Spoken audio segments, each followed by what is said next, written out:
What's going on, everybody? It's FREEDO here for Your Overwatch, and today we're going to be breaking down the top 5 picks in the Mercy meta. Now, in truth, some of these picks are going to be a little bit more complicated because the game is a bit more wide open than it's been in the past. So for a few of these selections, we're going to be looking at archetypes of specific types of problems that you might want to solve with different types of heroes. Point being, there isn't like a de facto DPS pick, but instead certain problems that the Mercy meta creates that you can solve in different ways. I did make a more in-depth video on how to counter Mercy, and we'll be utilizing just a section of that to peer into the entire meta and the playability of the heroes across the board. But all of them are somewhat touched by the effectiveness and prevalence of Mercy in matchmaking. So where should we start off? I think no better than the queen of the meta herself, Mercy. And the key takeaway for her strengths is that she fits within the matchmaking meta in such a way where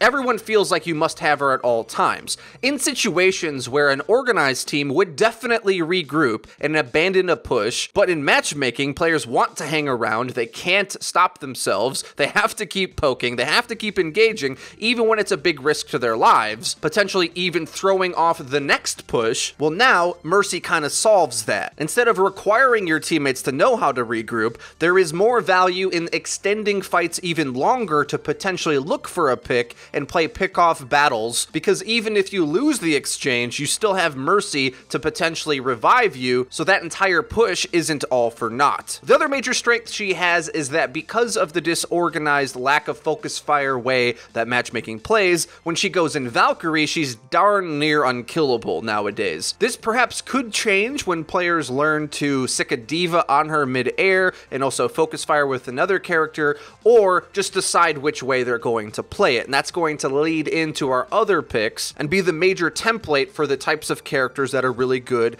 in the Season 6 Mercy meta. It depends either if your team comp wants to A, try to counter the Mercy, or B, ignore the Mercy and try to focus the ground more efficiently. Either one, it's a bit difficult to deal with Valkyrie because it is quite strong, but the biggest trouble you're going to have in Season 6 is if half of your team is trying to counter the Mercy and the other half is trying to counter the floor, aka what she's reviving, then your damage will get split, and if she's regenning her health and one or two of your heroes are chasing Mercy to no avail, you won't be as effective as if you would just ignore her entirely and focus the ground. But either playstyle can work, and the stronger one potentially is focusing the Mercy, but it also comes at bigger risk because it requires either skill shots, ultimate usage, or focus fire. With that being said, the next section we'll get into is talking about the best DPS picks, and those are going to be the ones that do either of these jobs really well. And luckily for DPS players, a lot of DPS skill sets are valuable, but it's almost more important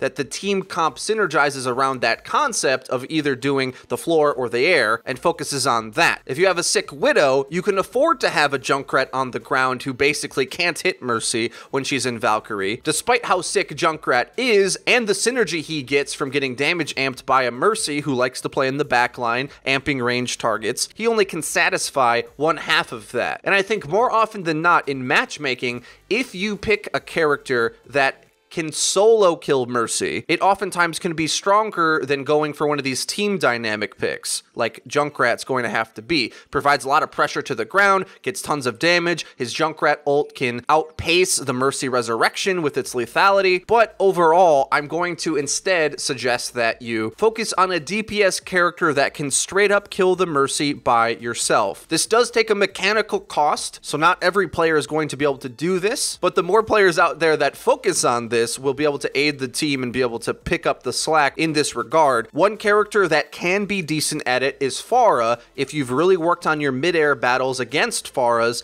Mercy can be susceptible to the mid-air rockets of Farah. Because she doesn't shoot back, you can play a little bit more aggressively onto her to try to get really close to land the direct hits mid-air. This is a lot harder to do when she's in Valkyrie form, but if you learn how her animations work and how she extends her body when she uses Guardian Angel, and when she's obviously in a hover form, if you get behind her when she doesn't see you, you can get a quick burst of damage onto her. Now, when she's in full shake and bake mode and really hard to hit, you might need a friendly teammate to help do the damage with you, and the section of time where she's punishable when she's not going to regen, you hit a direct rocket, 120 damage, really you only have a second for that to be relevant, and she's going to be at full health again. You kind of need to be focus firing at the same time, but if you're good enough to be able to hit 3 directs in a row, you can solo kill her yourself. The other option is really strong Widowmaker play, which also can body shot for 120, insta-kill with a headshot, or just be able to pick off targets faster than she can res them. Because if the enemy team is running a Mercy, they're probably lacking in speed boost, Discord orb, or the ranged Ana heals with anti-nade. They only are going to have another one of those, which means that the dive tanks are going to be less effective than they were before. They don't synergize too well with Mercy. Getting rezzed is always sick, but beyond that, it feels a little bit easier as Widowmaker to stay alive and stay at distance because the all-out offensive dive comps in general are a little bit weaker because Mercy doesn't fit in them as strongly. In the same vein, you could pick Hanzo for this job, but he just has no chance of hitting Mercy midair. It would be purely for the scatter arrow damage you can get. The big burst of damage on a target that's getting rezzed basically insta-kills it again for free, so he's not a bad pick in that context. But generally, you're probably going to have to look towards a hit scan option because of their ultimates, not necessarily just for being able to hit her, although with good primary fire aim, you can do that. When she pops Valkyrie, getting a line of sight with either High Noon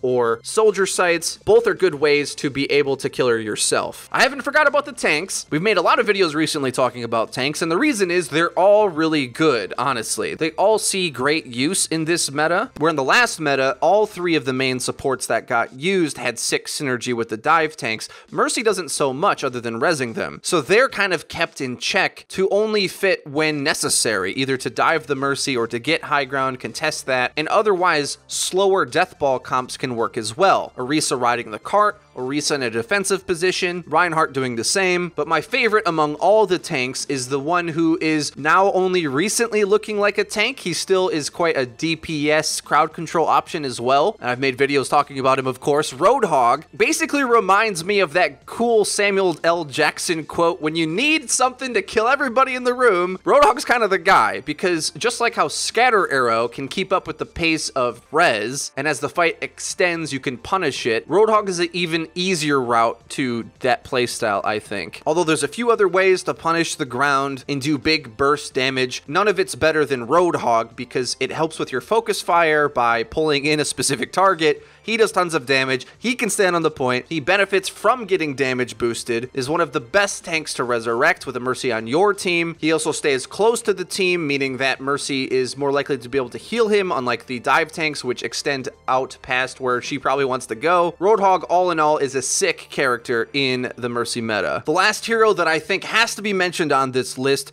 is Lucio. We haven't spoke about how sick Lucio is in quite a while, so I had to sneak it in here. Lucio is the glue that keeps competitive Overwatch together. His playstyle sometimes isn't applicable in the Mercy meta, but more often than not, his competitive dominance can show through. There's a reason why pros pick him like 99% of the time, is because he enables so much if you know how to play him. He's a little bit harder to learn, and I have been working on for quite a long time an in-depth Lucio guide that should be coming out soon, but the truth is a big percentage of teamfight wins come from good positioning, good tank play, and how much value you get out of Mercy. Well, Lucio helps your team close the distance on the enemy Mercy, helps your team run back to save your Mercy, helps your tanks get into position when they need to, has sick healing in Deathball, which Deathball is everywhere now. It isn't quite as strong as healing as Ana, but it's comparable considering the fact that Lucio is just such a brawly hero on his own right. Ana's much more exploitable, and probably the biggest reason of all is that he has the best defensive ult in the game. Remember when we were talking about ways for your Mercy to be able to be killed? Well, when they pop that High Noon, Soldier Sights, Dragon Blade, or are utilizing ults to try to outpace the res value that you can have with big wombo combos with Graviton and Tyre or what have you, a really well-timed sound barrier can save you from all of that, even better than Transcendence can. Trance is good against some of the ults,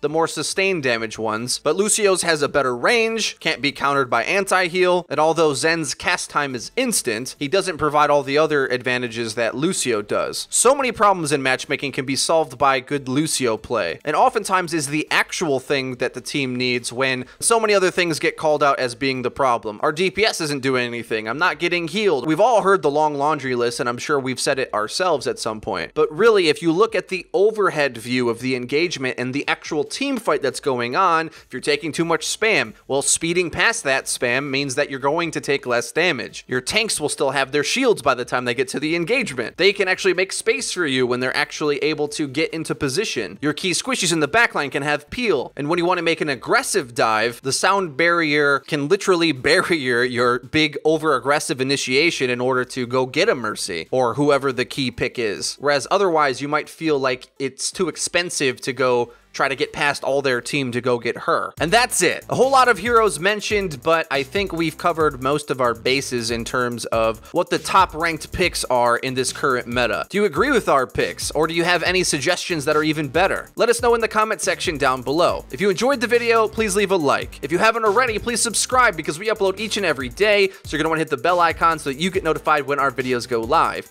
Link to the description, you can check out our Twitter, where we tweet out news, updates, and dank memes. That's been it for me. I've been FREEDO for Your Overwatch. I'll see you guys next time.